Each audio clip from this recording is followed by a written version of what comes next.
बाद में हुआ है आपको खेड़ा सत्याग्रह। तो इसमें कोई कंफ्यूजन नहीं ना होगा।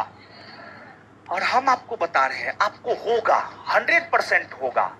और आप परीक्षा में प्रश्न ये पूछा जाएगा और आप हमेशा इस बात को दिमाग में रखिए, जहां पे आप थोड़ा भी कंफ्यूज होइएगा बोर्ड प्रश्न वहीं से उठाता है। तो यहाँ पे थोड़ा कंफ्यूजन रहता है, तो इसी वजह से हम आपको कहना चाहेंगे कि इस बात को काफी स्पष्टता पूर्वक जो है आप याद रखिएगा। और देखिए आप यहां तक समझिएगा। और खेड़ा सत्याग्रह की अगर आप बात करेंगे तो खेड़ा सत्याग्रह भी महात्मा गांधी के नेतृत्व में ही हुआ। लेकिन देखिए थोड़ा गौर कीजिएगा, जैसे चंपारण सत्याग्रह, चंपारण सत्याग्रह की अगर आप बात करेंगे तो चंपारण सत्याग्रह सिर्फ और सिर्फ चंपारण तक ही सीमित था। अहमदाबाद मिल मजदूर हड़ताल की अगर हम लोग बात करेंगे तो वो सिर्फ अहमदाबाद तक सीमित था। और खेड़ा सत्याग्रह की भी अगर हम बात करेंगे तो खेड़ा सत्याग्रह भी सिर्फ खेड़ा तक ही सीमित था। मतलब देखिए गांधी जी के काम करने के तरीका को समझिए आप। गांधी जी ऐसा नहीं कि अचानक बड़ा आंदोलन कर दिए, राष्ट्रीय स्तर पर बड़ा सत्याग्रह कर दिए, नहीं। गांधी जी अचानक या एकाएक बड़ा सत्याग्रह या बड़ा आंदोलन नहीं किए, बल्कि step by step Gandhi ji आगे बढ़े।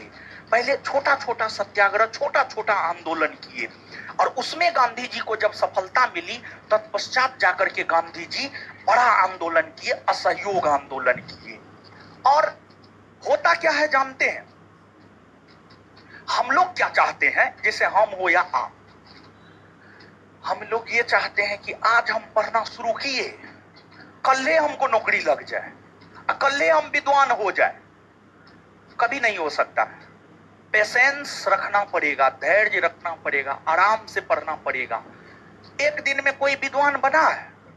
कालिदास के अलावे कालिदास बने हैं ना, तो उन पर तो ईश्वर का प्रकोप था। तो आप तो साधारण मनुष्य, आप पर ईश्वर का प्रकोप थोड़े है, नहीं है, समझ गए। तो इसी वजह से पेशेंस रख करके स्टेप बाय स्टेप काम करना होगा। देखिए यहाँ पर एक बात और समझाना चाहते हैं, जैसे कि मान लीजिए सामान्य तौर पर हम छात्रों को पढ़ने का आदत नहीं होता है और हम लोग अपना रूटीन बना लेते हैं 8 घंटा का, 10 घंटा का। पढ़ने का आदत 1 घंटे का ना है, रूटीन बना लिया 8 घंटे का। 2 से 4 फिजिक्स, 4 से 6 केमिस्ट्री, 6 से 8 बायोलॉजी, समझ गए। ऐसे करके हम लोग रूटीन बनाते हैं। यही वजह है कि रूटीन फॉलो नहीं होता है, समझ गए। अगर आपको पढ़ने का आदत नहीं है तो पहले 1 घंटा का रूटीन बनाइए और उसको फॉलो कीजिए, तब 2 घंटा का बनाइए, उसको फॉलो कीजिए, तब 3 घंटा का बनाइए।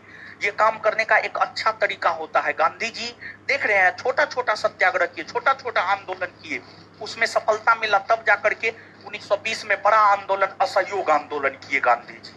समझे चीज को। तो स्टेप बाय स्टेप आगे बढ़ना है। जैसे स्टेप बाय स्टेप हम आपको पढ़ा रहे हैं, वैसे ही स्टेप बाय स्टेप जो है आपको पढ़ते जाना है और सब पूरा सिलेबस एक दिन खत्म हो जाएगा। और अगर आप अच्छे से करते जाइएगा तो काफी बेहतर बन करके उभरिएगा। नहीं कीजिएगा तो फिर वही निपल पोथल रह जाइएगा, जैसे पहले थे वैसे बाद में भी रह जाइएगा, समझे। अब आइए खेड़ा